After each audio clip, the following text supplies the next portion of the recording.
ओम पितृदेवाय नमः। जय पितरदेव।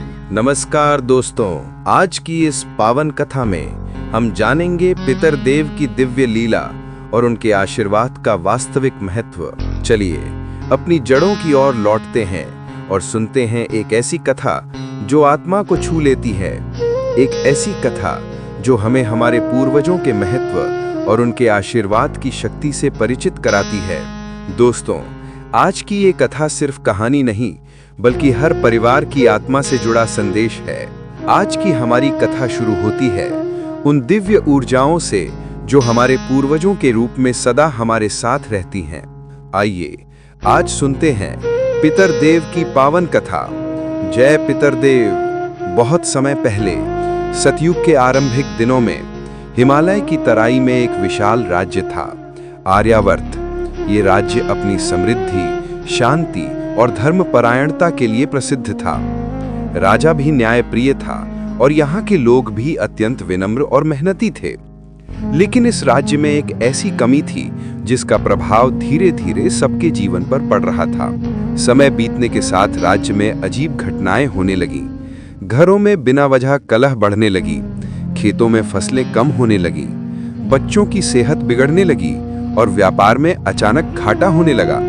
लोग समझ नहीं पा रहे थे कि आखिर ऐसा क्यों हो रहा है।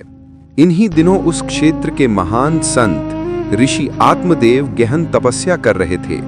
वे अपनी दिव्य दृष्टि से संसार की सूक्ष्म घटनाएं देख सकते थे। एक रात वे ध्यान में बैठे थे कि तभी उन्हें दिव्य लोकों का दर्शन हुआ। वहां उन्होंने देखा कि आकाश के प्रकाशमय पितृलोक में अनेक पितर पूर्वज अतृप्त, उदास और कष्ट में हैं। उनके शरीर तेजस्वी थे परंतु चेहरे पर दीनता का भाव था। एक पितर ने उन्हें देखकर कहा कि हे महात्मा, हमारे वंशज पृथ्वी लोक में अपनी व्यस्तता में हमें भूल चुके हैं।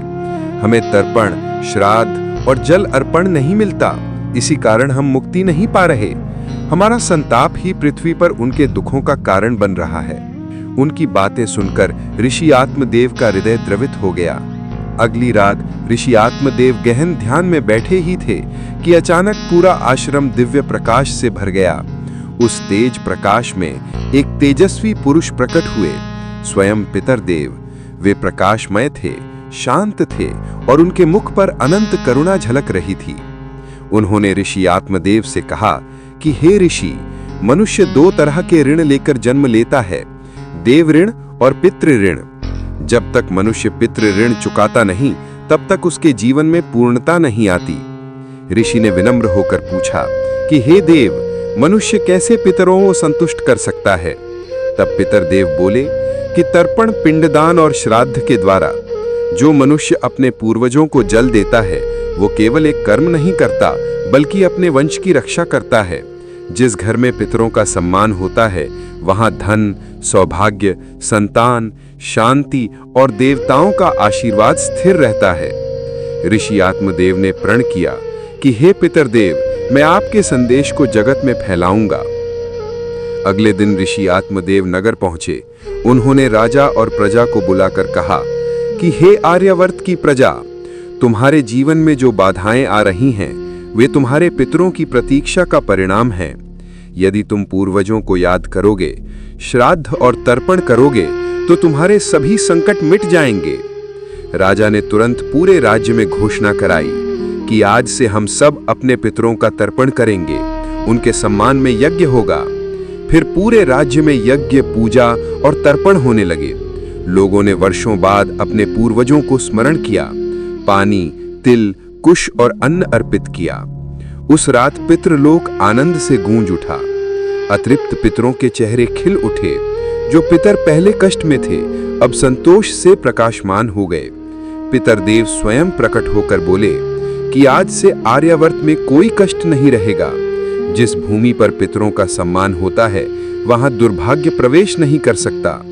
और जैसे ही उनका आशीर्वाद पृथ्वी पर पहुंचा, सूखे जा चुके खेत फिर से हरे भरे हो गए, बीमार बच्चे स्वस्थ होने लगे, व्यापार में लाभ होने लगा और घरों में शांति व प्रेम लौट आया। राजा ने ऋषि को धन्यवाद दिया और कहा कि आपने हमें हमारी जड़ों से जोड़ा है। ये राज्य आपके उपकार को कभी नहीं भूलेगा। कथा का संदेश।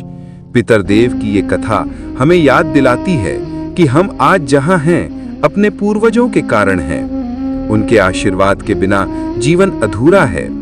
तर्पण, श्राद्ध और पितृस्मरण केवल एक संस्कार नहीं बल्कि हमारे अस्तित्व की नींव हैं। इस प्रकार समाप्त होती है पितरदेव की पावन कथा। यदि आपको कथा प्रेरणादायक लगी हो तो इसे अपनी प्रियजनों तक अवश्य पहुंचाएं।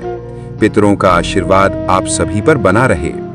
ये कथा आपको अपने पूर्वजों के महत्व का एहसास कराएगी। श्रद्धा रखते रहिए, कर्म करते रहिए। पितरों का स्मरण हमें शक्ति देता है। आपके जीवन में सदैव शांति, समृद्धि और पूर्वजों का आशीर्वाद बना रहे।